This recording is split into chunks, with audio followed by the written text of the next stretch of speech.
welcome back for the Tuesday edition of the Kokoliriko live show, and today is the 23rd in the month of April, and really you are most welcome from wherever you are watching us from, as we are just left with about a week, that is to wind up the month. But the question that should be lingering in your minds by now is that maybe how far with the plans that maybe you laid at the beginning of the year, and how much have you so far achieved?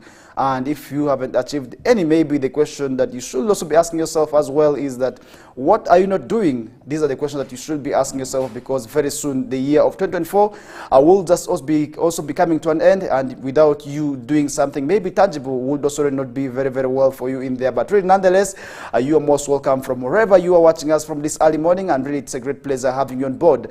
And remember, you too can also be part of the show by really dialing, maybe also letting us know, maybe commenting on our various comment sections, and we shall be able to also really go through some of your comments. For those who are streaming us online, maybe outside Uganda, maybe in Kenya, in Tanzania, in Rwanda, in Burundi, maybe overseas. For those of you who always watch us, that is overseas, in the parts of the Middle East, in the Gulf region, we also really very, very much do treasure you. But really, we also do want to welcome you on board to the Kokoliriko live show. And this is the show that comes your ways every Mondays to Fridays, and always we discuss, we start our discussion that is from West Nile sub-region, because East or West, home is the best, and that is why we always choose to start up our discussions right with what is happening in the region.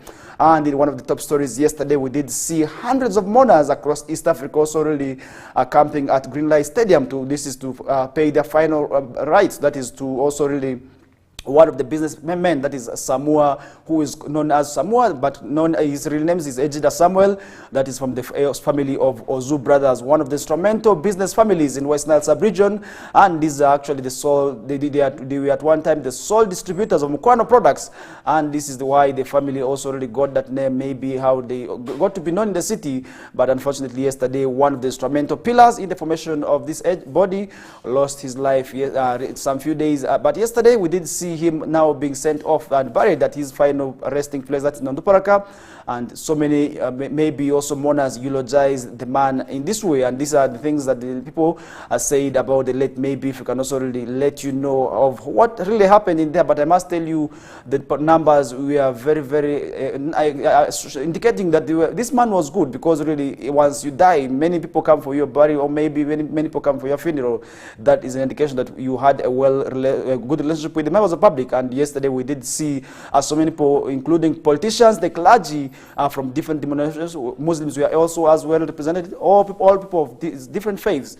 We did see them also really attending this funeral as well. We also did see our politicians also really very, very much instrumental in this facility, and also really attending this funeral, and not forgetting the business community, because he was a businessman, and so many people eulogized him as an instrumental pillar and a compliant taxpayer, who was also really one person who loved and abide and really also listened to what the government was saying. And this was also really clearly manifested, where he also formalized the business at a time where many people were running away from formalizing their business, but he never feared.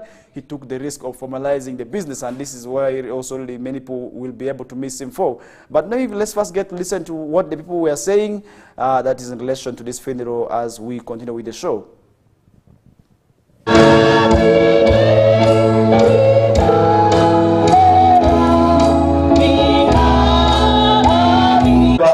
Kala family muzode o miyama sikene au kan kuru konda samal le pokene bakinga isara yonde yeke kima palia ane mi bipi pre drope mi feta fepi samal ni atia sezuta sikra.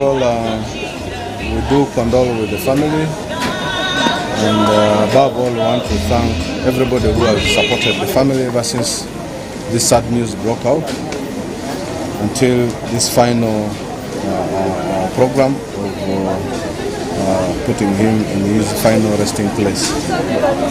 Indeed, we are very grateful as the Central Organizing Committee to everybody who has been of support, particularly the clergy, in counseling the family, in comforting them, and all the support that we have seen coming towards this family.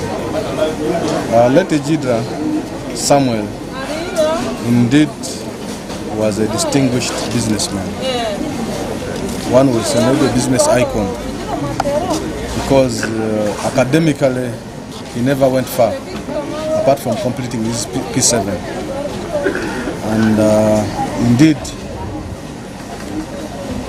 as many West Nile businessmen, particularly those in Arua,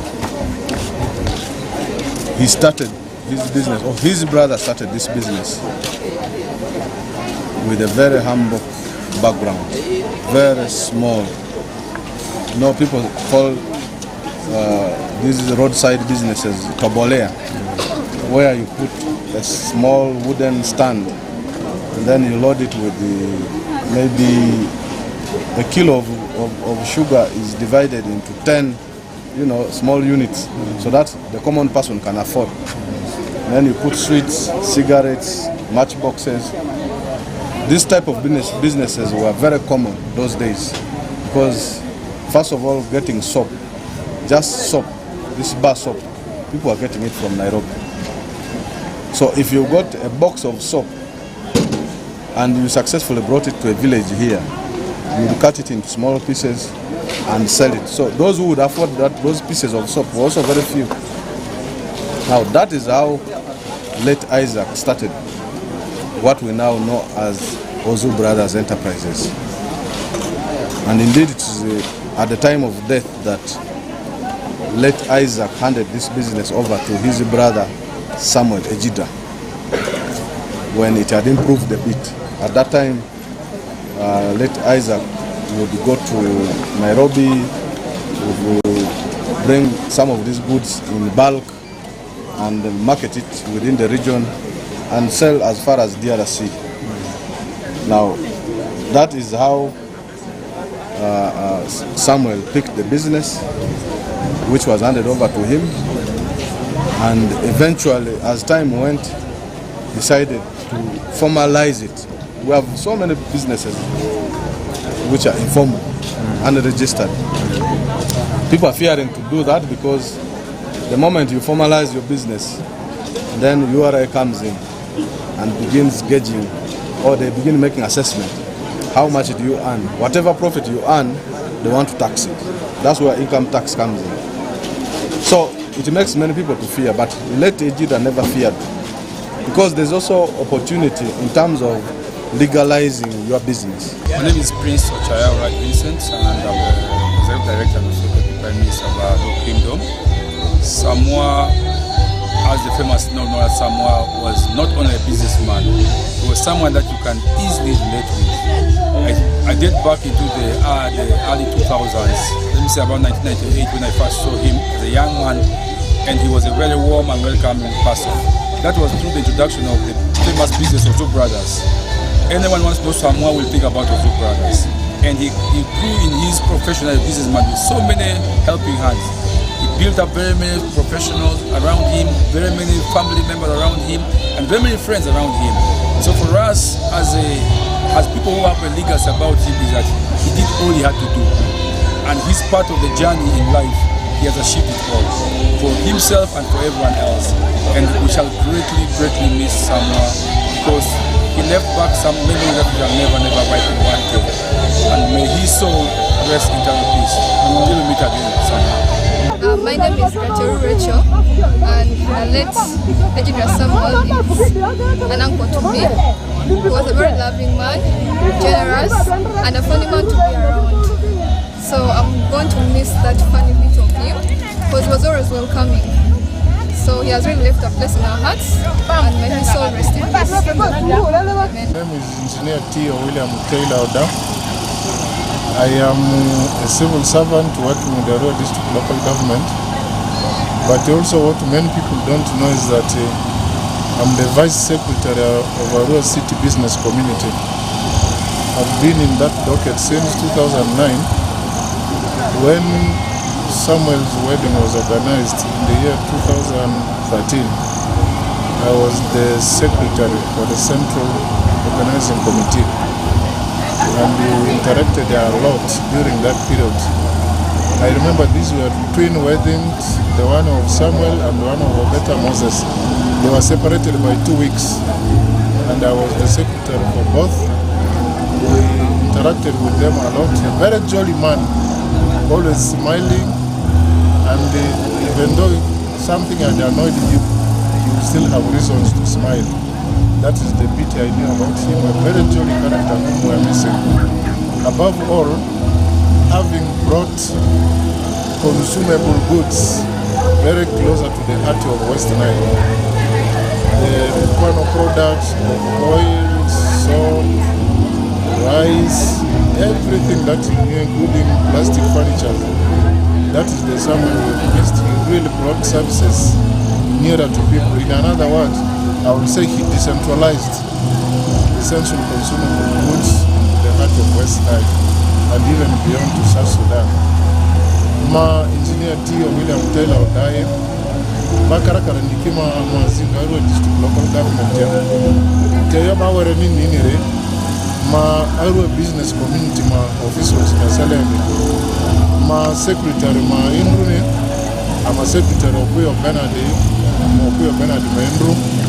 So, Odu, some weapon wedding as also, some weapon my wedding, Chanda, Selo, Beta Moses Kibelu Wiki, Aleni Aworo, Manda Secretary, Central Organizing Committee, I'm interactive, don't say. Ijo, Managas, someone I'm Kato Grina, the Rikiri Chitalan Senya, Iri, Samuel Alpha Manila, you Yaka Pini or Dupile, Samu Pile, Monselle, 50 plastic got the game. Yangabo Rales is West Nile Magadia. And they are as if it Alpha Mania, you are good in Mongo, or West Nile, maybe I mean, Larry, Samuel, Mungu, Mungu, Yanga, and the Chona got a gamma.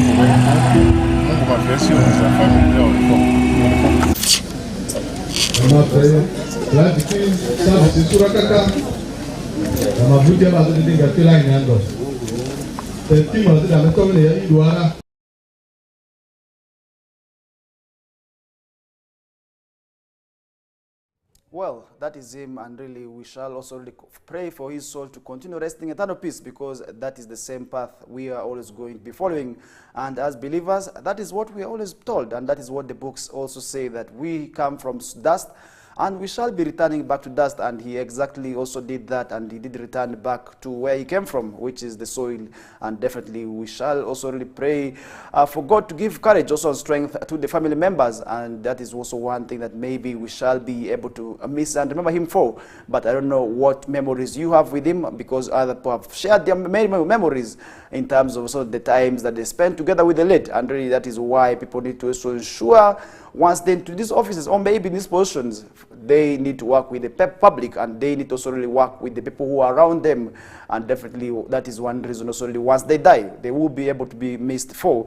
And now let's move away from that story as we head into another story that we are seeing on the paper this morning. Among Mpuga taken to court over service award is also really another ironic story we are seeing on the paper this morning. And the Speaker of Parliament, that is Ms. Amnita Among, and 5 commissioners of Parliament have been taken to the Anti-Corruption Court over the controversial service award the latter allegedly received. And this is also really something that maybe is coming at this time. But really, when shall we maybe put an end to the discussion that is related to Matthias Mpuga and Speaker over the Service Commission?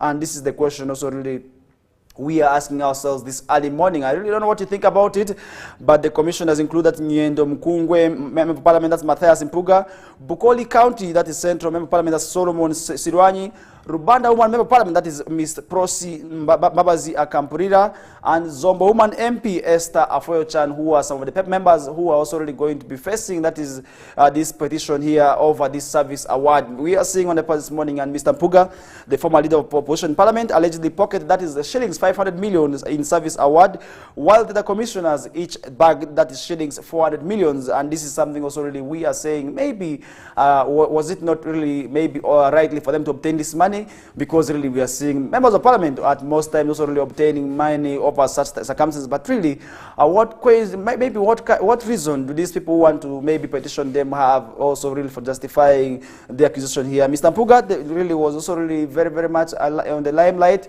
over this money here. And the group, which is being privately prosecuted by city lawyer, that is Hassan Malay Mabirizi, also really faces several charges, including money laundering, theft, obtaining money by pretense, and cheating conspiracy to affect, which also really affect the law.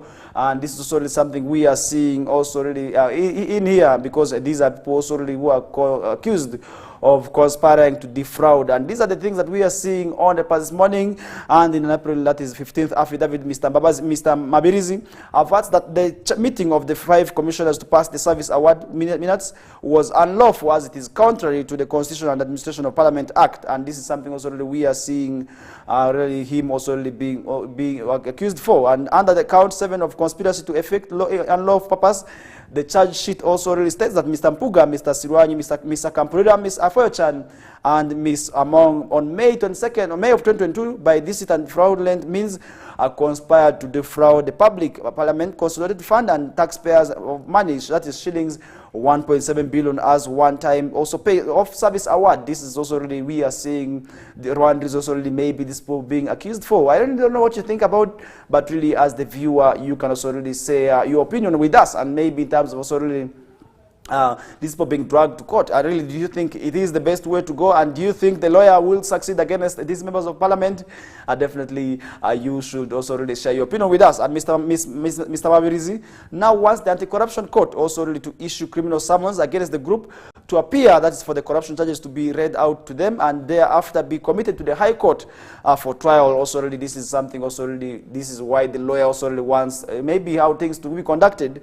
And by press time last night, the case file was awaiting allocation, that is to a judicial officer who was also really maybe not in place, and that is also really something we are yet going to be following up on, and we shall be keeping also really to follow it until we get also the gist of the matter and maybe how it will be ending. But really, as the viewer, you too also really can still share your opinions with us and really on what you think, and maybe how best also really the lawyer also really needs to also take maybe the initiative of also really handling this matter. And this is as far as that issue is concerned, and really we shall be keeping you informed about the matter, maybe if there's any development in relation to that Mpuga story. And remember, Mpuga for the last also really couple of months has been on the limelight over this service award money, and this is also really over maybe some reasons as to why some people have been pinning and saying he needs to also really leave the party. And this is where we have seen that issue not only remaining outside the members of the public, but it has gone how it has also really brought that is an intra-fight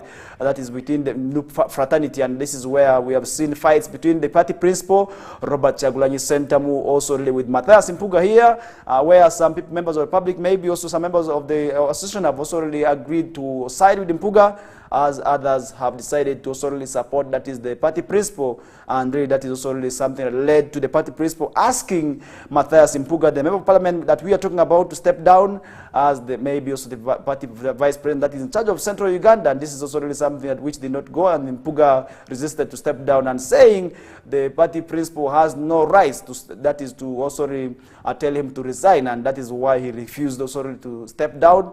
And really that is something we are seeing going on. And remember, recently also the party also really resorted to asking Mpuga to also really be thrown out as a commissioner, whom also really they chose to replace him by that is Zake. That is also really something that didn't go on well. And these are things that we are yet going to be following up on.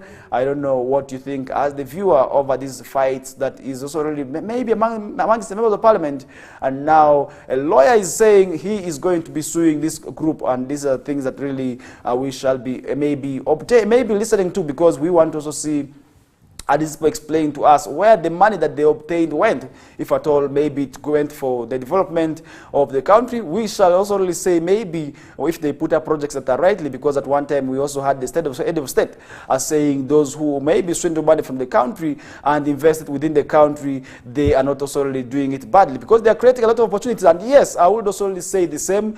They are really also maybe using that money rightly, but for those who may also really obtain the money and use it for their own personal gain, that is where I might also not agree with them, and may also say we also really maybe also not maybe support them at the end of the day, and that would also really be very, very bad. And really that is also something we want to see, maybe also really maybe that is also where we want to see the money being invested, because at the end of the day we want to see how this money was used. Because if you use the money in the rightful project, for instance, if you invested maybe in supporting the youth projects, I will not have any problem with you, because at the end of the day, you are using this money rightly, and that is what exactly we want to see also really how far you are going to be using that money with. Because the issues of money here and there, sometimes people go into politics because of money, and that is where people also really are saying sometimes they do not want to eat money from politics, and really that is also something that maybe in the coming days we want to have a discussion on, that is on the rights of citizens in the kind of elections, and that is also really maybe the kind of leadership, if at all they are to vote, they also need to look forward to. Because if you're voting somebody whom you know is also really in line to that, maybe who gave it just because the person gave you money, at the end of the day, the person will also really want to refund and maybe get back their money back. And that is where politics also really becomes a business. That is why also really I want to say, if at all you are going to be voting, vote rightly. Do not vote for people who have given you salt, who have given you maybe majani, who have given you sabuni. These are things that we should also really not maybe focus on. We should focus on service. And really that is where, if at all, we also continue with this issue of voting for people who are maybe giving us money, and then definitely they will also really go into parliament and really want to regain their money back, which will also really not be very, very good for them there. And that is why I also really want to say, once you are voting, make sure that you vote for the rightful people, and that would also really maybe help in maybe at the end of the day also really address the concerns that we are talking about. And really that brings us to our first commercial break of the show, and this is still the Kokoliriko live show. And in case you're just watching us from the comfort of your bed right now, we are saying we are 30 minutes after 7 o'clock, and that means that you need to leave that bed and leave at home now. Go start hustling and looking for your daily needs, and that would also really make you at the end of the day also get something for your money and maybe for your pocket, and that would also really sustain yourself first of all and your loved ones. Because if you are getting money, you're not getting it alone for yourself. There are so many dependents, both directly and indirectly, who will also need that part of your money, and that is why you need to also really step out and move out to also really go start hustling, and that would also really maybe at the end of the day make you get some money. And remember, the first bird is the one that catches the fly, and really I do not want to see you becoming a late comer and miss out on the opportunities that may also be awaiting for you in the streets. For now, let's first have this short commercial breather, and when we bounce back, we shall be continuing with the show from there.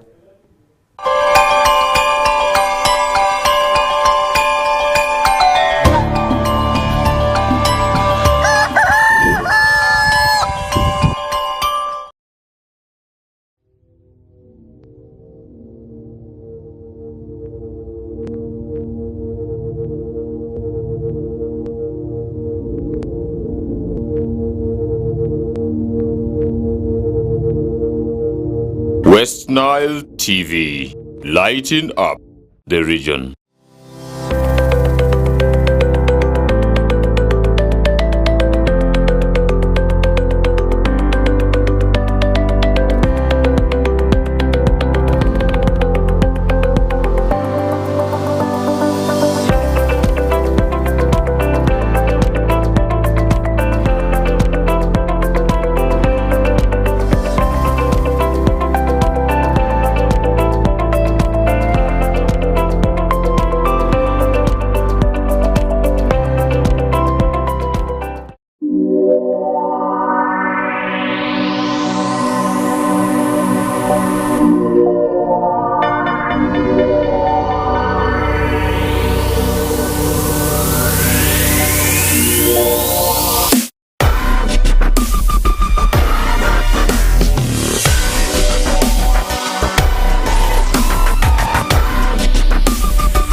West Nile TV, lighting up the region.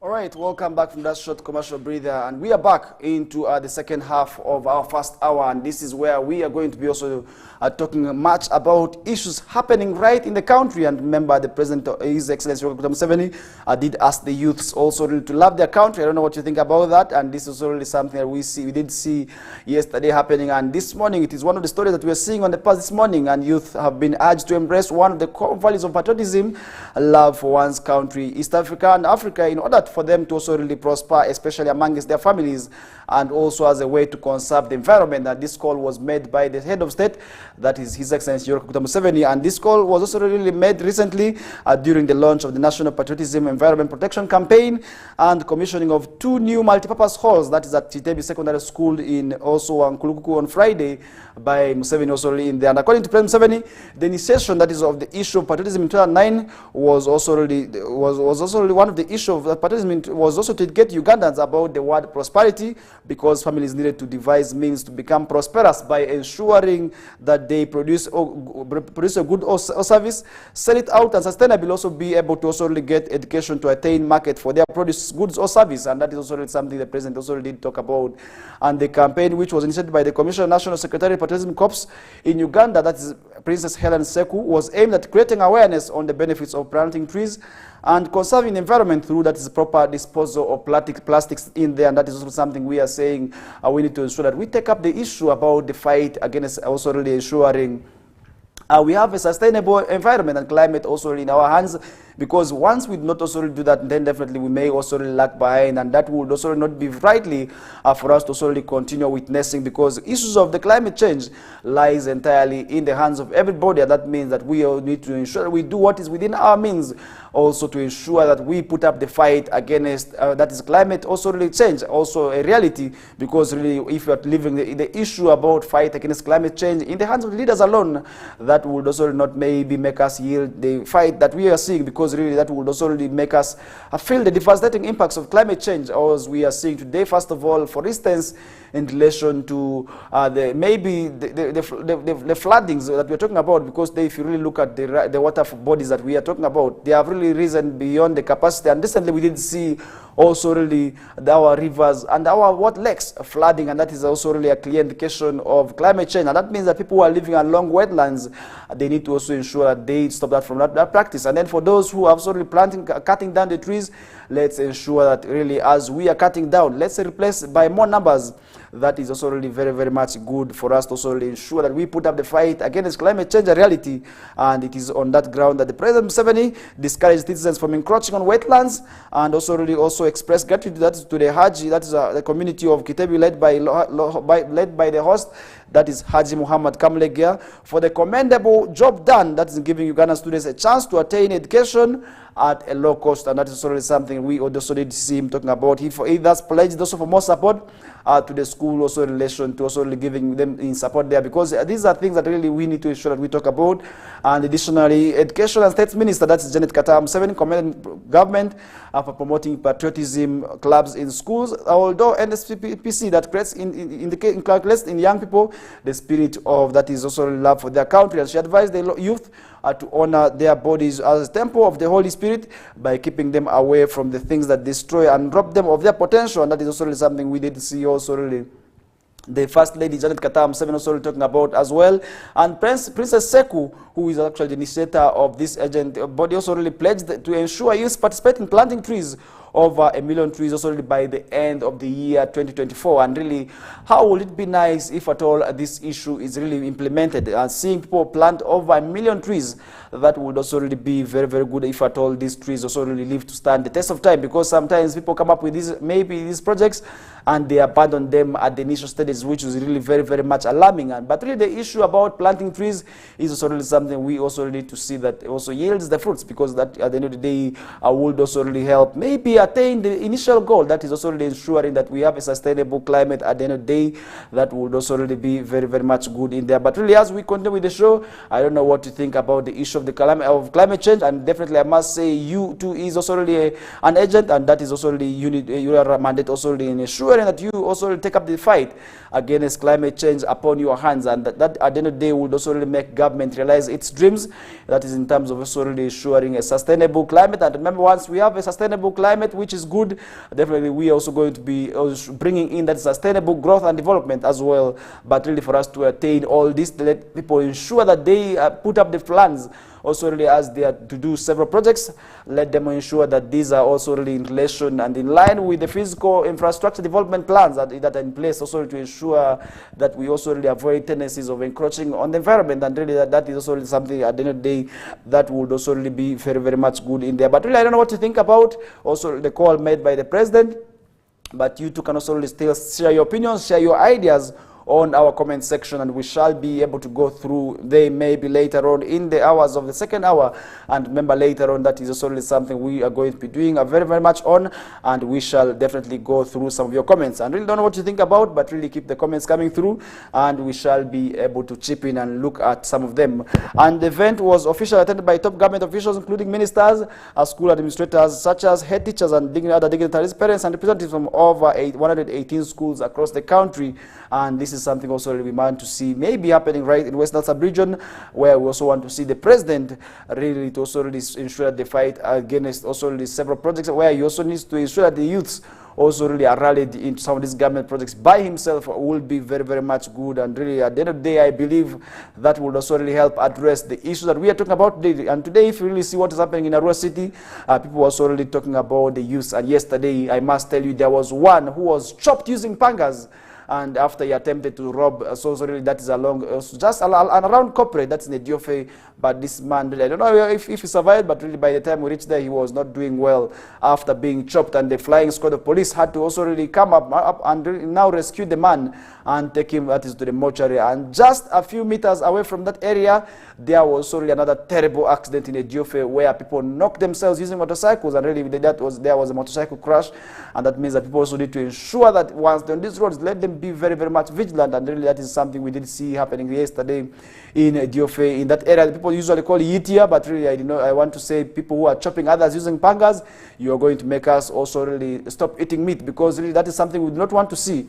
Really for somebody to get a panga and just start chopping another like that. And that is also really how unfair it is. And these things, much as what you're doing is right, is wrong, but let's also ensure that we respect their rights, because human rights is against that. Because you really, as you are chopping somebody's hands, as you're chopping somebody's neck, as you are committing murder, definitely this is only something that is very, very much bad. And really, if we're told we are to work towards also really ensure that this reform, this would also really be very, very much good. And really, as the president, I really want to now caution and call him upon, and also really say, if at all the several government projects are ready to be brought to Arua City, so that also really we also see a drop in the cases of theft among the young people, because they realize that the young people are so much into theft, and really also that could also really be as a result of their non-involvement into some of the government projects that would also really help address their concerns. And remember, recently we also did see the youth also raising concern about some of the projects that we really initiated. I would not also want to mention some of the skilling centers that we are really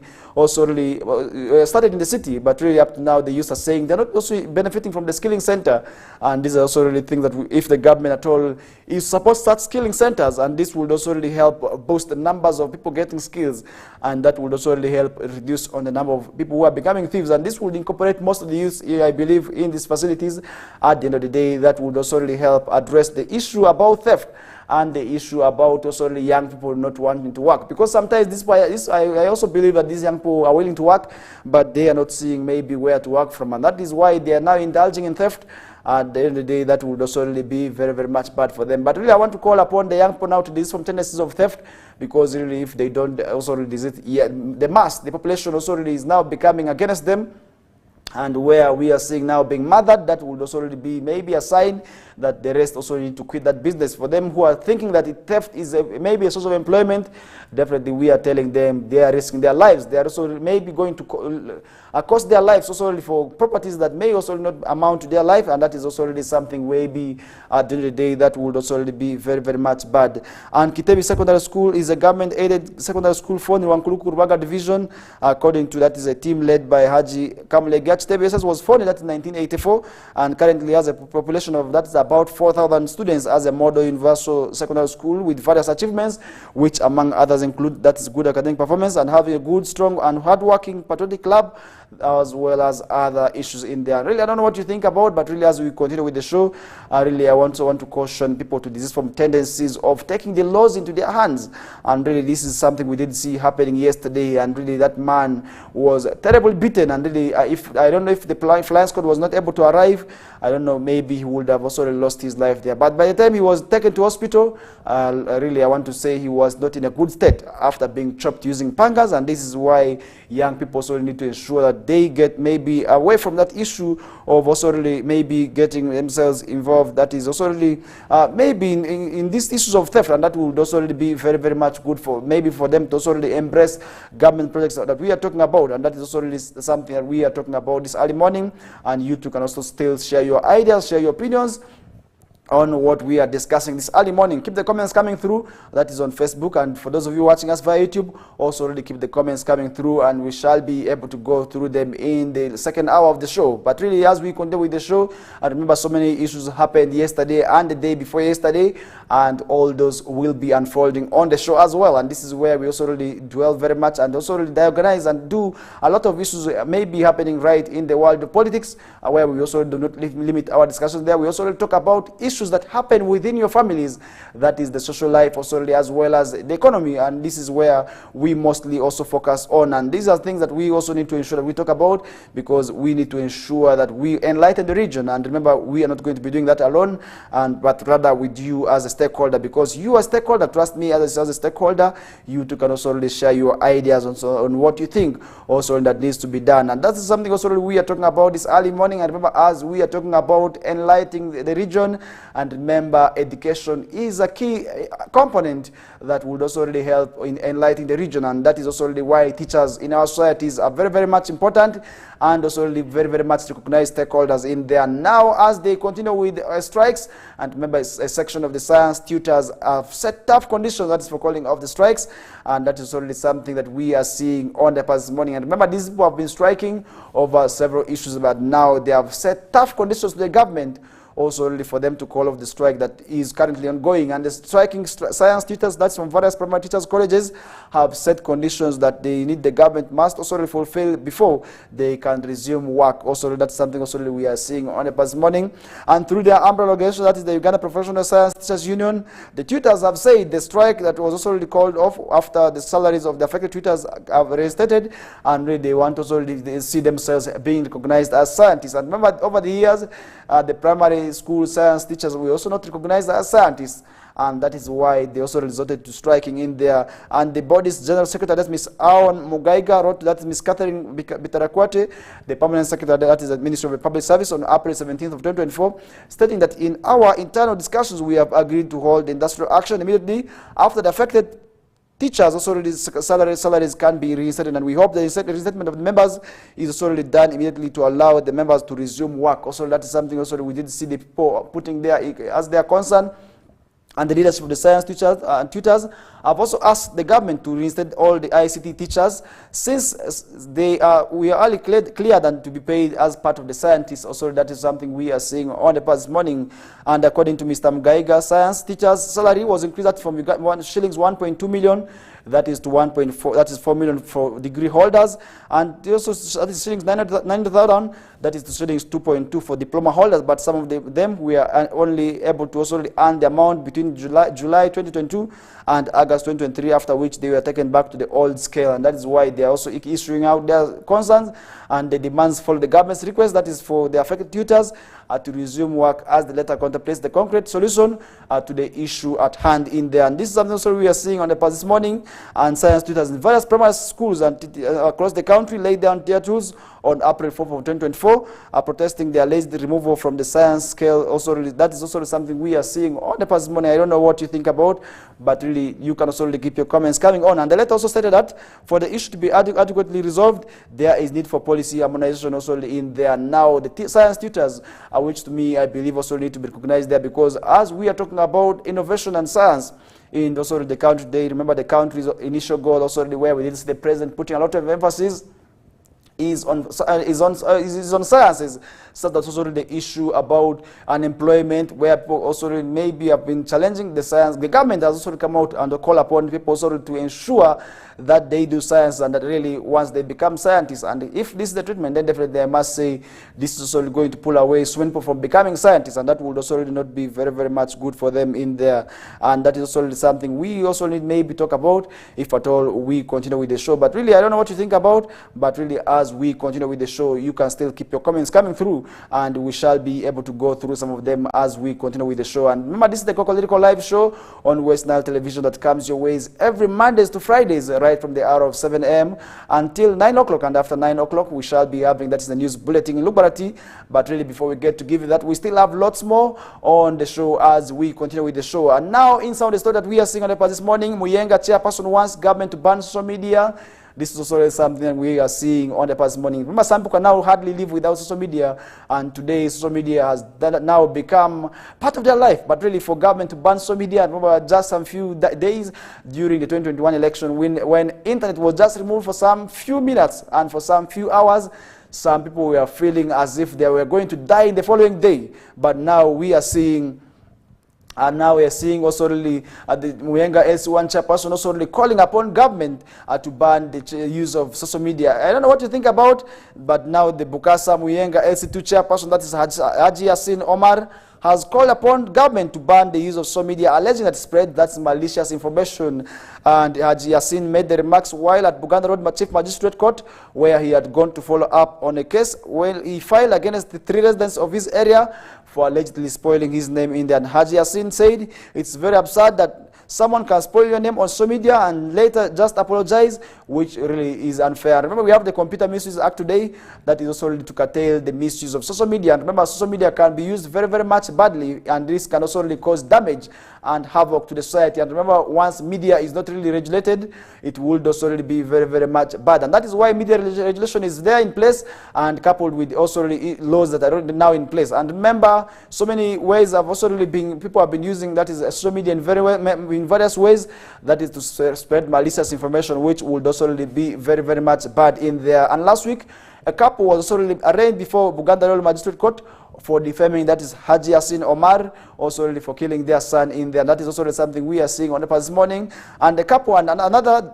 claimed the Haji Yassin was behind the death of a 4-year-old male child who was also really in place there. And the suspect, that's Asimwe Naftali, who is 49 years old, and his wife, that is Judith Asimwe, all residents of Chiago Zone in Bokassa Paris, Marching Division, Geoffrey Semata, who have also really been arraigned before court in there. However, Judith, a mother of 5-year-old baby, was released on cash bail, that's of shillings 1 million, but husband Naftali and Semata, we are remanded to Luzira prison until 29th of April 2024 in there for those charges. And remember, so many people have been using also really social media in several ways. And remember, Computer Misuse Act also really is against the issues of slander and libel. These are also some crimes that somebody can be sued for. And remember, you can be charged for slander, and you too can also really be charged, that is for libel, if at all you misuse social media. And remember, so many people have been misusing the media. And remember, where media is not regulated, we have seen media also really doing a lot of harm. If we really also can reflect on some of the atrocities that we have created, maybe using media. Remember, yesterday we were talking about the Rwanda genocide that was really very, very much also really fueled by the media. There were also papers in Rwanda that also really committed also really atrocities and crimes also really against humanity there. And this was just simply through the use of media. And now today, where we are seeing social media, which is really hardly regulated, it really becomes very, very much bad for them in there. But really, I want to call upon people to also ensure that they respect the rights of others while they're on media, while they're using social media.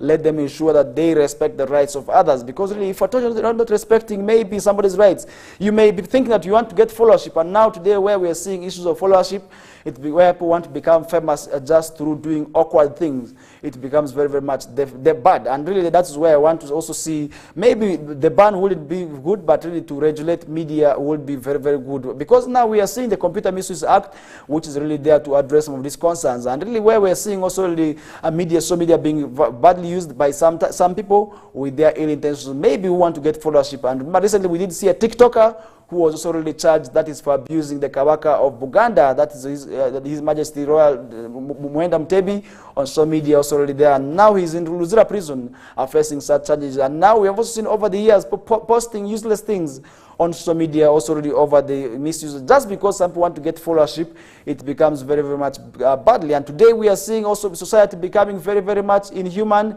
where we are seeing when somebody needs help, people are busy with their phones. You see really somebody is dying, but others are busy with their phones just because they want to post. And that is really how far and how bad it is, and how society has become very, very much hypocritical. And really today you realize that once the accident cases, instead of rushing the person to the victims to the maybe health facility, people are busy recording videos of these people. People are busy recording photos, and that is how absurd it has become, really, where people need to ensure that once they're using social media, let them ensure also that they respect other rights. Also, let them ensure that they use it maybe in the right way, also so that also we avoid these tendencies of people misusing the media, which to me wouldn't be very, very much good. And that is also really something we also really seeing on the past morning, and I really want to call upon each and everybody now to ensure that once also really they are maybe using social media, let them ensure that they use it rightly, so that also really we do not also really talk about also people being neglected outside in there. Because really, if you are not maybe respecting the rights of others as you're using social media, that would also really be very, very bad for you at the end of the day. I really want to caution now everybody who are to use social media. The Computer Misuse Act is there. You may abuse me on social media. You may also really insult the head of state just because you want followership.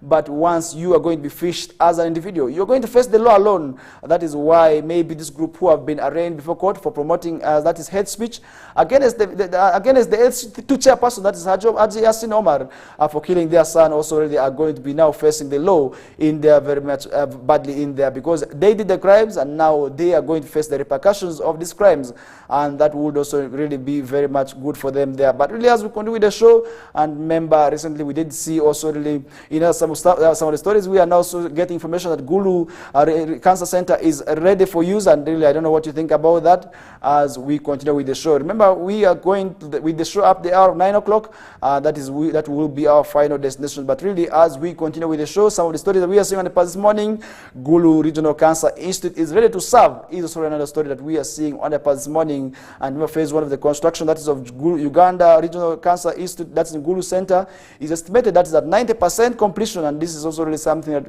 which we must say also really want to see following up. But remember, government took up the initiative of also establishing regional cancer centers, that is to also decongest what is happening at the national facility in Mulago, where the population is really very, very much overwhelming, and the facility is expected to offer services, that is the people of northern Uganda and the neighboring areas of West Nile, Karamoja and Lango, as well as people from DRC and South Sudan. And while inspecting the progress of the institute by the board members of Uganda Cancer Institute, Professor William Bazeo said the construction of the facility is now estimated that's at 90%, and it should be ready for commissioning, that is by the end of June. And this is also something we are saying we need to ensure that the people do not also waste more time, because what is happening at maybe Kampala would also not be able to maybe happen in Gulu, because we want to see the facility being developed so that also the people, our people who are in Western Sub-region who are being transferred, that's from maybe a Regional Referral Hospital to Mulago National Referral Hospital, could be transferred just near to Gulu here, because if you really look at the distance between Kampala and Gulu, you realize that Kampala is a bit far, and really maybe our patients will be also be taken to Gulu here. It will be very, very much good for them. That would also maybe see to it that also we address the issues, and we want to see maybe a regional cancer for West Nile, which is currently being developed, also be maybe established, and that would also help address the issues of long distance, where people would also really move from a rural. Remember, people also waste a lot of times, and that is where sometimes also really our people die to cancer, because they're not able to go for early diagnosis of the cancer. But remember, cancer, while detected early, medics have always told us that it can be cured, and that is where also really want to also continue with the show, and really want to say we are going to be following up on that discussion, and maybe how this place will be commissioned, because we want to see this facility commissioned. That would also really maybe be our happiness. And really every 30 that at least 32,000 out of 100 people get cancer in Uganda, with at least 80% mortality rate as a result of long distance to access treatment in there. And early screening and diagnosis of cancer can also really help address the disease, and that is also according to information we are receiving from medics. And Dr. Jackson Oriem, the executive director that's of Uganda Cancer Institute, urged the public to utilize the presence of the Cancer Institute since it is established to render services to them, and that is also something we are seeing on the past morning.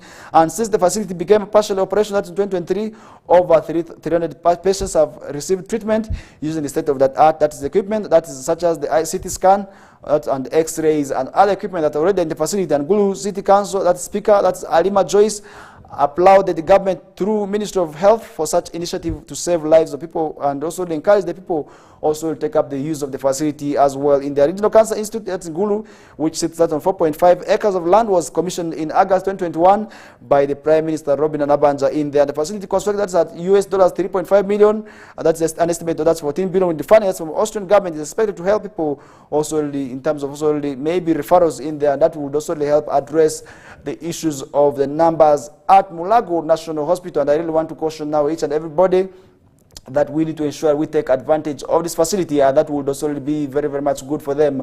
I don't know what you think about what we are discussing on the show, but really you can keep your comments coming through on our comment sections. For those of you streaming us online on Facebook and YouTube, you should keep the comments coming through, and we shall be able to maybe go through some of them. But before that, let's first head in for a short commercial breather, the second one for the show, and we shall be bouncing back. And remember, our final destination remains 9 o'clock, and at 9 o'clock, the news team in Liberty will be coming through. But for now, let's first have the short commercial breather.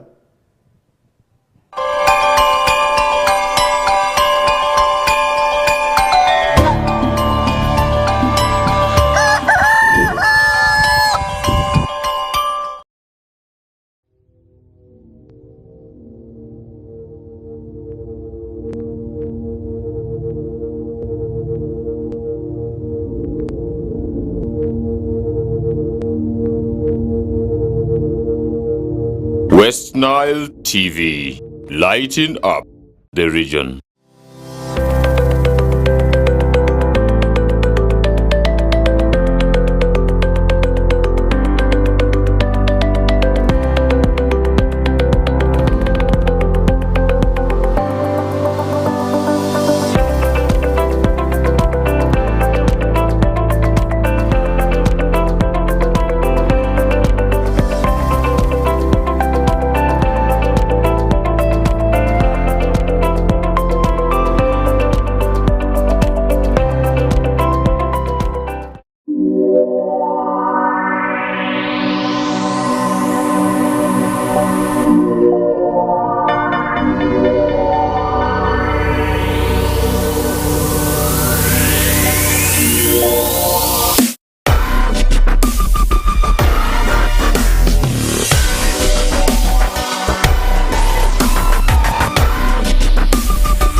West Nile TV, lighting up the region.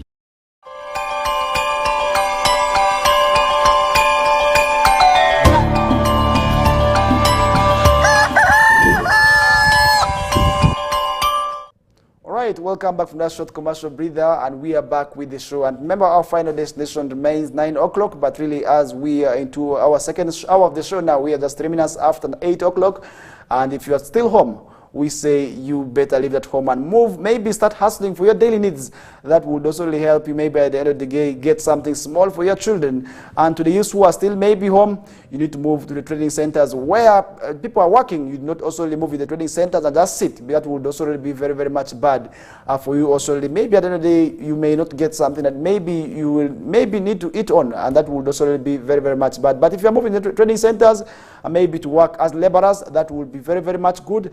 At the end of the day, that would also really help get something small for yourself. That would also really maybe, you may also be using it for your daily activities. That would also really be a very, very much good one for them. And remember, before we did go for the break, we were talking about the issue about science tutors setting tough conditions to the government, and really that is something also we did also really summarize the discussions with on our first hour of the show. And now, as we start off the second hour of the show, we want to start off the discussions with some story where government of Uganda, through Bank of Uganda, is moving a motion that is also really for people to withdraw money using their national IDs.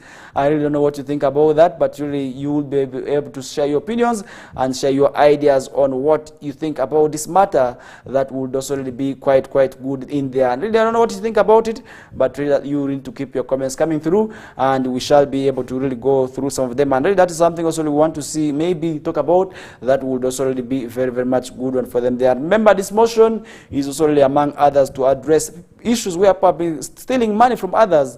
I really don't know what you think about that, but really you should also really maybe, first of all, understand why government also really is moving that motion. As other people who are going to withdraw money also really will be able to be required to move with their national IDs, and Bank of Uganda moves to enforce national ID use in mobile money withdrawals is the story that we are seeing on the past this morning. And the Bank of Uganda's recent directive that requires mobile money agents to verify a customer's ID with a valid national identity card for withdrawals exceeding 1 million shillings has received mixed reactions. And that means that really, if at all you are going to be withdrawing money more than 1 million, you will be required to move with your national IDs. What about those who do not have the national IDs? Maybe those who will be sent money, but then people who have also really, maybe other people bought for them the lines. Really, that is also really something that maybe people are sharing their mixed reactions.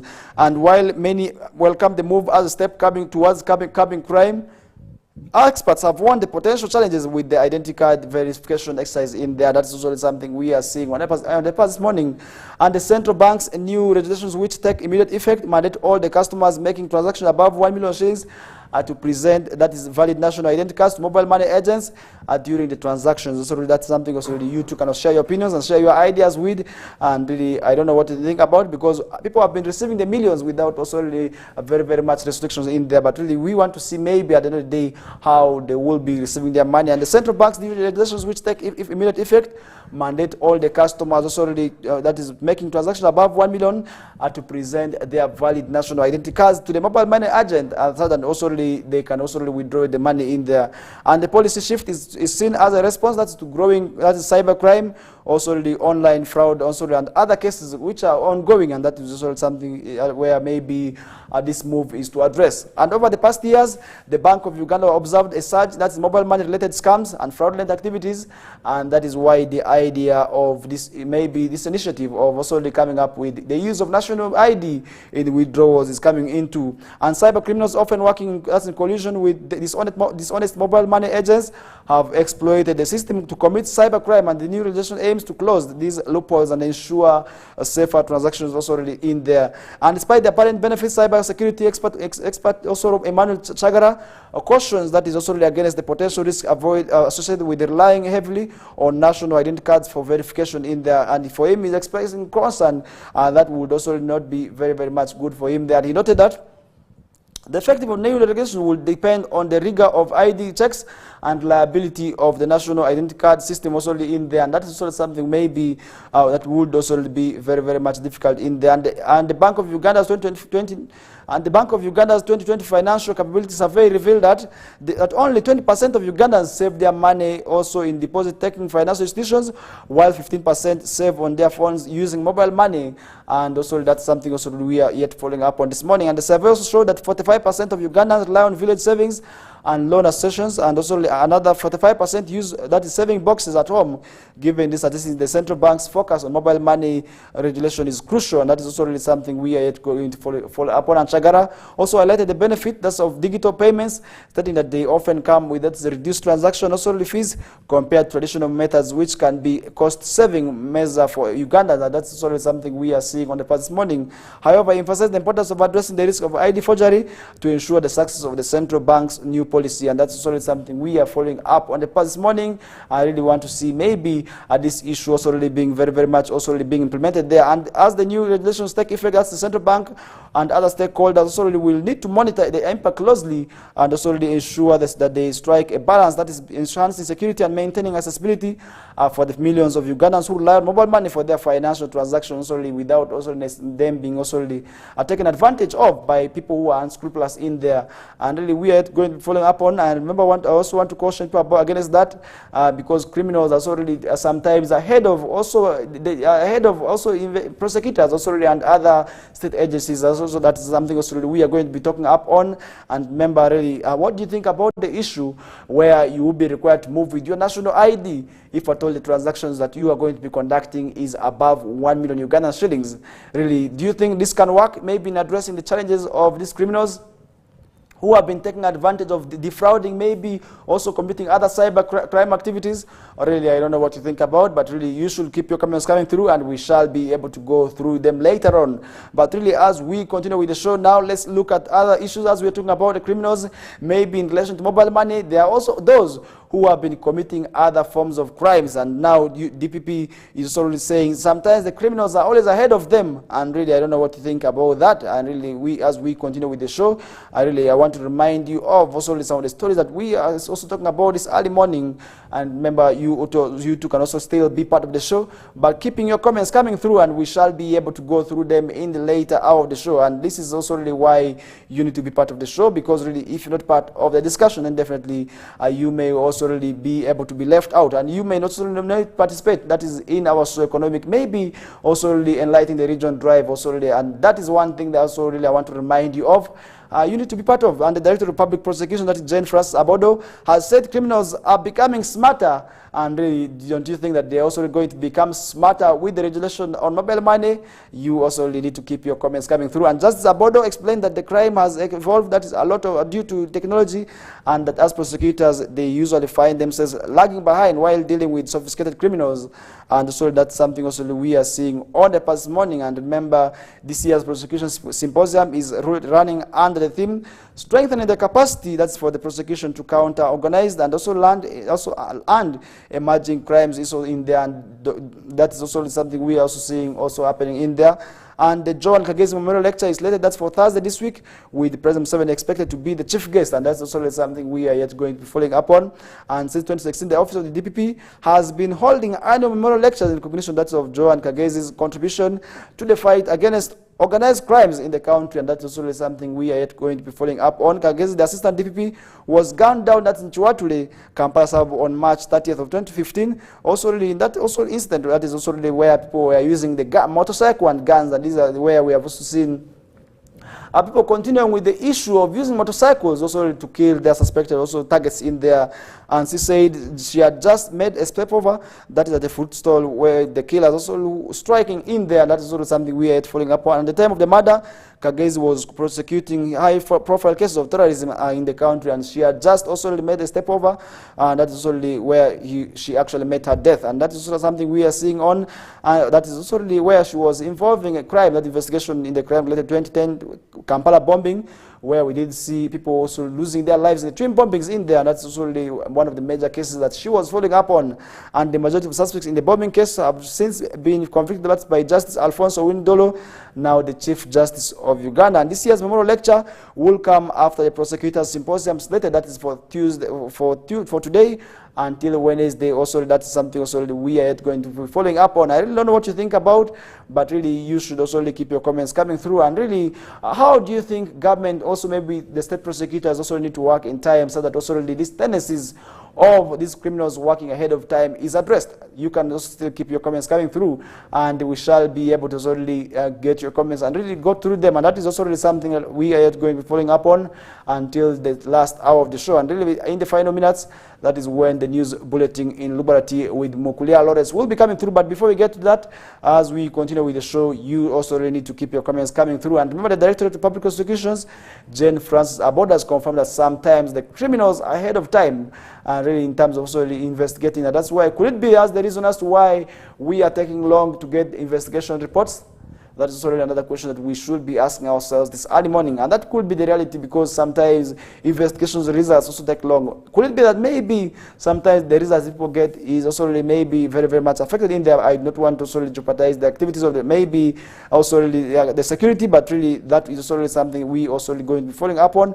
And maybe we want to see also the answers to that, because that is also something we also really maybe want to see addressed in there. Other than that, we also really maybe are continuing to see the lives of people innocently being murdered, because if you really look at the issues of the gun misuse, we have seen so many people killed using the guns. We have the Chirumiras, we have our MP fallen Ibrahim Abiriga, who was also gunned down by assailants, where we also really still following up on the investigations, and whereas people of West Nile, we are still waiting for the investigation results, and really we want to see maybe government also really now finally coming up with the final answers on who exactly murdered the legislator in there. Really, these are things that also we are following up on until date, where we have also seen our sheikhs being murdered and other members of the public who have actually been murdered using guns. Up to now, the investigations still continue, and really, in most cases, the answers also really have not been able to be given to the members of the public on who exactly are the murderers of these people. And that is something also we are going to be following up on.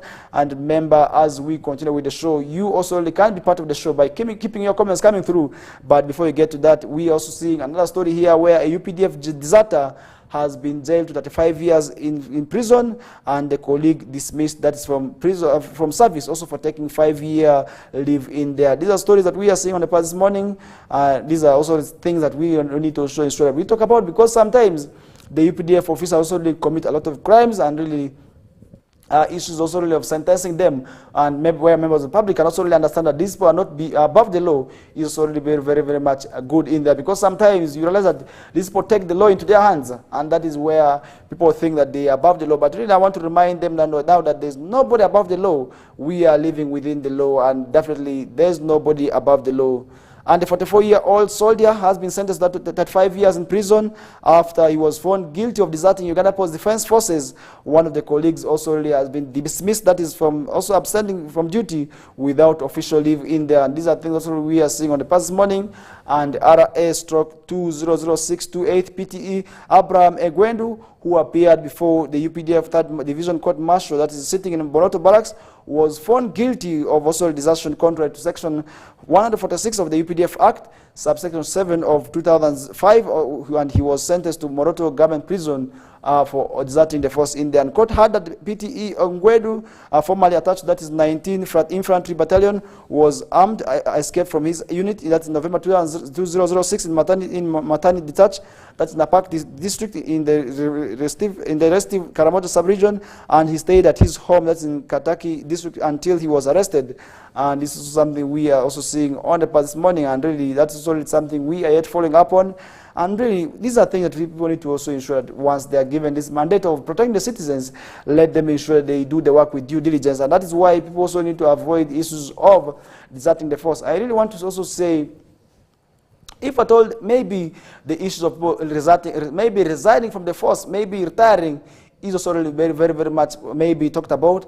That would also really address tendencies of people deserting the force, because sometimes once people join these forces, they want to run away, they want to leave the forces, but to retire, and for them to retire or maybe resign is also really very, very much difficult. And that is why they resort to issues of maybe escaping, that will also really be, which is also really termed as desertion, which is really very, very much bad. And the court, which convened for 3 days, also dismissed with disgrace, that's from service, RA/211981 PTE Stephen Jarili from 3rd Division Infantry Headquarters, who was also attached to Mount Moroto, Mount Elgon Conservation Area, under Uganda Wildlife Authority in there after really also taking leave without also really after escaping from force without leave for 5 years, and that is also something we are also following up on. And documents from the Army Court indicate that PTE Jarili requested and got 14 days past leave from his duty also stationed in Mbale. That's on September 4th of 2017, and only for him to return back to work on February 20, that is 2023, a period which rendered him absent without official leave. And that's also something we are also saying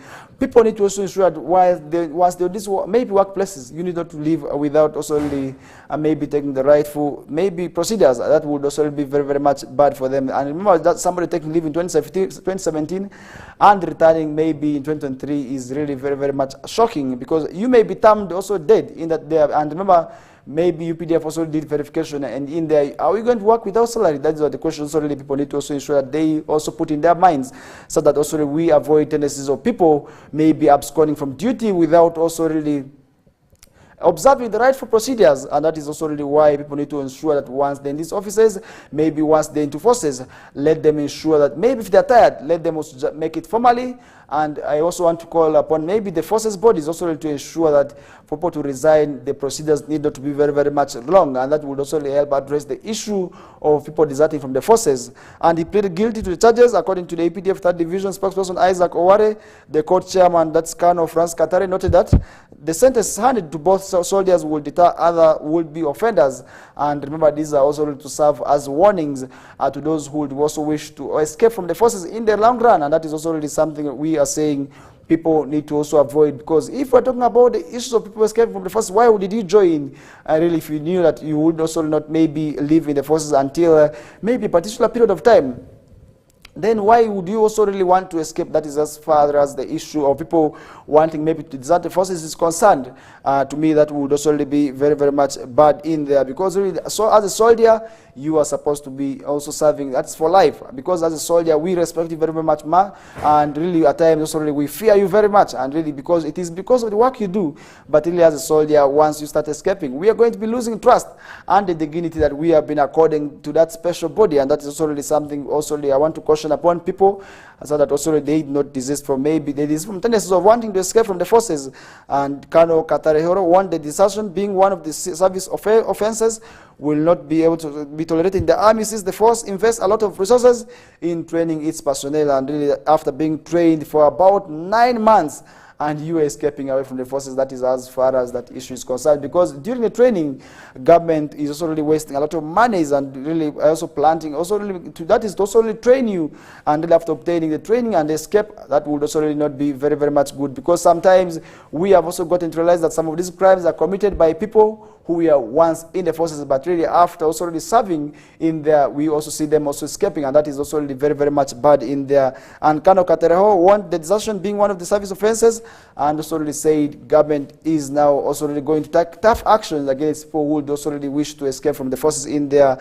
And Colonel Katereho warned the desertion being as offense, and the court, however, gave them 14 days to appeal, also really sentence in case they are not satisfied with the judgment. And remember, several cases have also been put forward against the desertion as registered, because sometimes after obtaining the skills, we also see these people coming back to society and commit a lot of crimes and commit a lot of maybe havoc. And that is where sometimes also we think, because for somebody to use maybe the knowledge in gun, we expect them to get the trainings, and really that is where maybe people who have deserted forces could be the ones engaged in some of the planned, maybe serial crimes that we are talking about today. For instance, the misuse of guns on the civilians.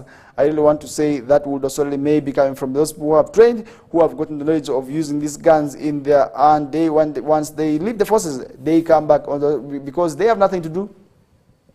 We may see them also very, very much engaging in some of the criminal activities. And documents from the Army Court indicate that PTE Jarili requested and got 14 days past leave from his duties in Mbale, and only for him to return a few days ago, and that is where he will be charged for.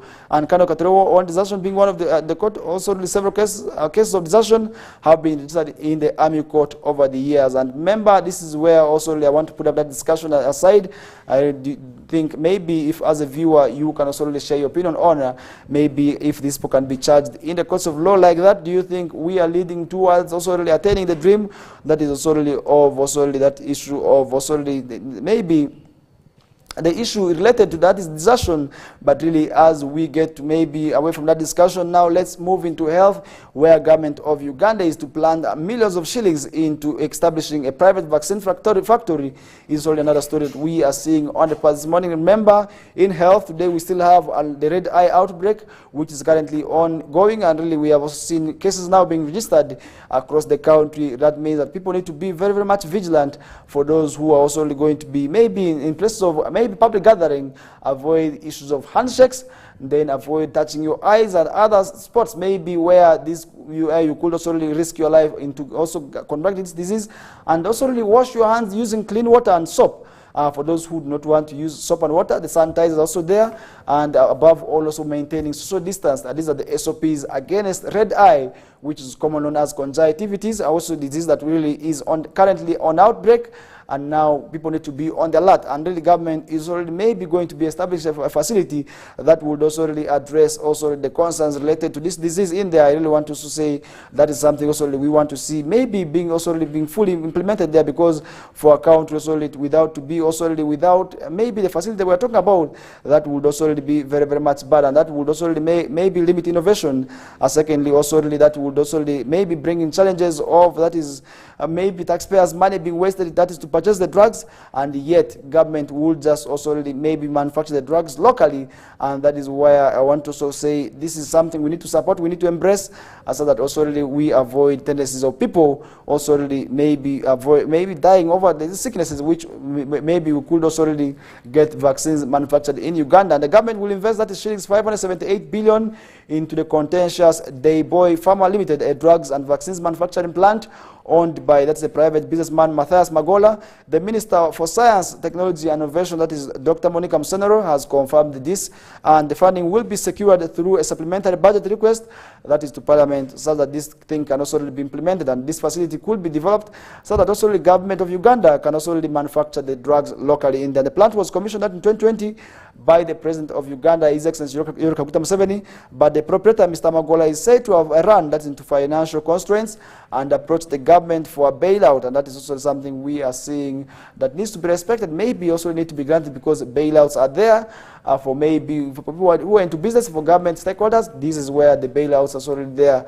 But sometimes where we have seen people raising concern over the same issue, it really becomes very, very much bad, because sometimes a lot of people are sharing doubts also about the issue about these bailouts. And Dr. Musenero said the money will enable the factory to put out its first a lot of medicines, including that generics like antibiotics, syrups, and others by the end of next month, which will be supplied to the Ministry of Health.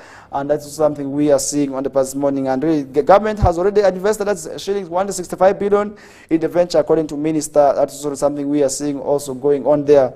And doling out public funds to private investors has raised animated debate with the section of the public questioning the move, especially after failure by the plan to produce a single drug after years of promise in her attempt to allay taxpayers' fears.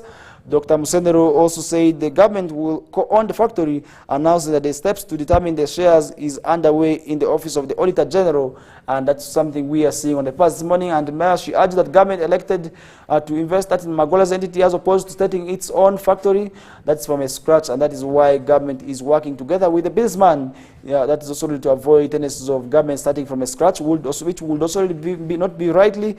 But I really don't think, maybe you also as a viewer could have a divergent opinion, but you still can keep the comments coming through. And President Museveni commissioned the plant located in Matuga, Wakiso district, that is in July 2020, where the country was promised drugs like vaccines, anti-malarial drugs, cancer drugs, and other generic drugs also in there. And she attributed the failure to meet earlier timelines to lack of funds and disruption of COVID-19 pandemic, but assured Uganda that they on cost, that is start production, which is that is a vision also really to offer low-cost medicines to the citizens of the country, also to save, that's an importation of the cost. And that's also really something we also want to see, because sometimes the drugs are very expensive due to the fact that some of these drugs are imported right from India, others are imported that's from Europe, and that is where it becomes very, very much difficult for these drugs to be sold very, very much cheaply there. And the first phase involved construction and part of the money was given by the government to enable setting up the equipment. Also, that is something also we are seeing on the past this morning. And phase 2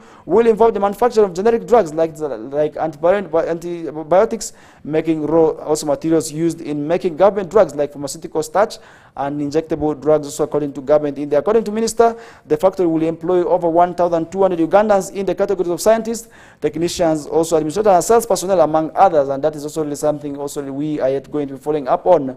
And remember, as we continue with the show, so many issues are being discussed here and there. And remember, so many of these people are going to be also being incorporated in that facility. And that is why we also need to ensure that we have these facilities established across the country. And that would also really help address the issues of employment. And remember, this is going to employ people both directly and indirectly, where we also want to see the presence of factories in Western Sub-region. And today, with the issue of power instability, we are not able to see our businessmen establish vibrant factories. I really want to call upon government also to maybe speed up the process that is of developing, that is the Karuma power plant. That would also really maybe help cheapen the prices of power in Western Sub-region, and that would also really help attract more foreign investors, so that also really we would see Western Sub-region also having maybe factories, and that would also really help employ a number of these youths that we are blaming today as thieves for snatching our phones in the streets, for snatching our handbags. And really this would also really, this may also really be maybe incorporated in the factories. At the end of the day, they would also really maybe move away from the issues of theft. I really want to say, if at all government is maybe to take up the initiative of establishing regional factories, that would also really be very, very much good. And that is why we also support government in this drive of establishing this factory in Kampala. The bailout is really necessary, but sometimes we see the business community expressing doubts and fears in the issue of maybe granting these bailouts, because usually we see the business community as saying these bailouts are not given on merit. Sometimes these bailouts are given on technical know-who. That is also really very, very much bad. And if at all that is the reality, but really want to see government giving out these bailouts to each and everybody, maybe who deserves it. That also really we see people desisting from tendencies of having doubts in these government projects. And really that brings us to our first break in the second hour. And this is the Kokoliriko live show on Western Television. From where you're choosing us to watch, maybe watch us from, we welcome you on board this early morning, though we are going for another short commercial break as we bounce back shortly with other topics that we are going to be very, very much giving you on the show.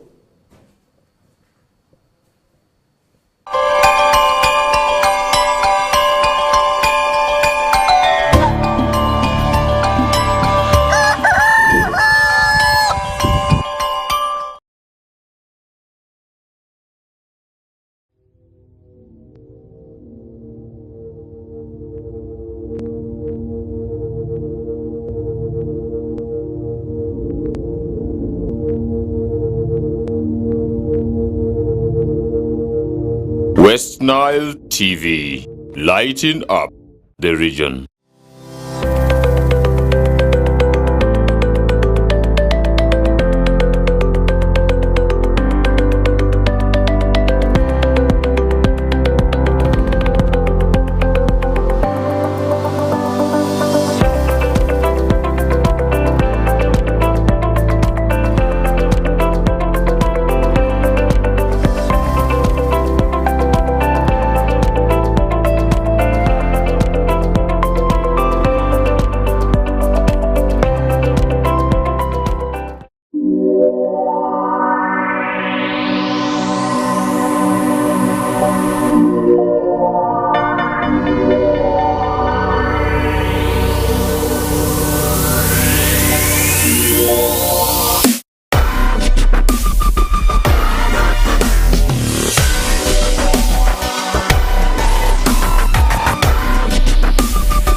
West Nile TV, lighting up the region.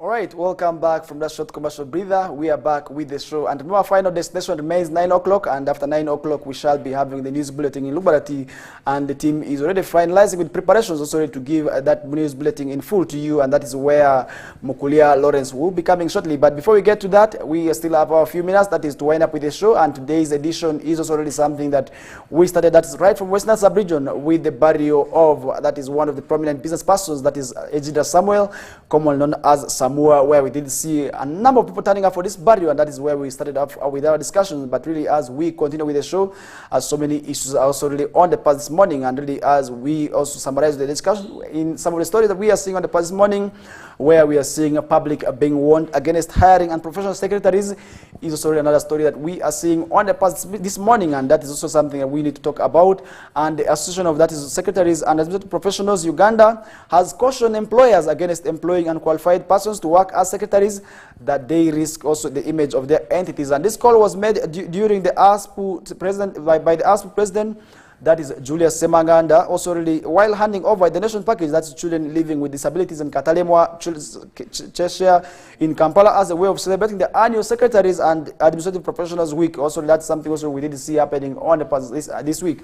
And Semaganda said in the recent past, there has been a number of documents, letters, reports being leaked on social media and mainstream media, which blame has been put on secretaries and personal assistants, and that is also something we are seeing on the past morning. And he has the public to always recruit professional secretaries and administrators to avoid also unnecessary mishandling of their offices, adding that they are professionals, these people who know how to deal with whichever situation also really that may be arising in the administrative works in there. And the ASAPU president revealed that as a way of enhancing the skills and also retooling their members, the association has organized a 2-day workshop, that's at Collins Hotel in Mukono, that will be running, that's from April 26th, that is to 27th of this month, or also this year, and that is also to help in retooling the secretaries. And Semaganda who also used the space to call upon employers to consider enhancing the salaries of secretaries, and administrators also given their roles also to play in an organization. That is also really something we also need to see that we work towards, because as a secretary, maybe if you are going to be employed, maybe pay the peanut, that will not be working for you. But really, if you are paid maybe very, very well, that would also really help maybe in boosting professionalism in you. And while handing over relief items, that is to the Katalemwa, this is where also the roles of also really the secretaries were highlighted, and that's for them to work very, very well in there. And Bridget Kachubia, a resident, also a registered nurse working with Katalemwa Chisaya Home, appreciated the secretaries for having, that is, a thought of donating to the children home, that is also really in living with disability in particular in there, and that's also something we are seeing on the past morning. And Kabucha also really appealed to parents having children with disabilities to stop hiding them and denying them several opportunities in life, where sometimes where we are seeing some of the men saying, in our family, we would not produce children with disability. There is nobody with disability in our family. I really want to caution upon people to this from that tendencies, because you are infringing on the rights of these children with disability. That would also really be very, very much bad for them in there. And I really want to caution upon people also to this from those tendencies also really, and that would also really be very, very much bad for them. And I really want to say people need to also ensure that they take up the issues of also giving these children the rightful also need. That would also really be very, very much good, because there is no right maybe for somebody also to also avoid maybe giving these children the rightful need, and that would also be very, very much bad. And that is where I also want to call upon now each and everybody, for those who have children with disability, also really to ensure that they also give them the rightful need, and that would also maybe help these children in terms of also living a normal life, and that would also be very good for them parents. And for those men who are always leaving their children to these women, remember that's against the law, and you can also still be charged for that, and that is also something we are seeing that needs to be done. And moving away from that, now let's look at what is happening in the world of environment. Inside government shilling that 5 million plan, that's to plan to restore forest in East Africa. That is something we are seeing on the past morning, and the government has unveiled plans that is to plant 300,000 high-value trees in eastern Uganda, that is which is as emerged as the region with the lowest forest cover. And according that is official, that's from National Forest Authority. And the NFA is also mandated to manage of forest reserves on a sustainable basis and supply high-quality forest-related products and services to the government and local communities and the private sector. And the NFA range manager, that's Choga, which covers Busoga, Bugisu, Bukedi, and sub-regions, Mr. Michael Kusoro, also say the Busoga's forest cover currently stands at about 10%, while the eastern region generally has the lowest forest cover compared to other regions also in there. And this is something also that we are following up on the past morning. And to partly achieve the balance, Mr. Kusuro said 347 hectares of Namatale Forest Reserve in Bugi sub-region are currently undergoing that's restoration in its forest cover. And that's something we are seeing on the past morning. And Mr. Kusuro said high-value trees are not about having good quality timber at the end of the day, but carbon absorption also remains as a challenge. Mr. Kusuro also says high-value trees are not about having good quality timber at the end of the day, but carbon absorption also, that's something also we are seeing on the past morning. And according to Kusuro, in 1992, the country's forest cover stood at 24%, but by the end of 2015, it had declined, that's 14%. Therefore, current efforts are by NFA to have it back, that's by to 24%, that's by 2030. And Mr. Daisy Ankunda, that's from 1 Acre Fund, which supports government in the production of seedlings, said since 2020 they have distributed that's 1.7 million Grevela robusta trees, seedlings, that's farmers in Kamuli, Jinja, Iganga, and Bugweri, plus other surrounding areas, that is to help boost in the restoration drive. And remember, for us also to ensure that we attain this, we all have to work together in ensuring that we also really have a sustainable environment. And that is why we need to also really see to it that we talk about this, and that is also something which brings us to the end of that discussions. And now let's see what is happening in the world of politics.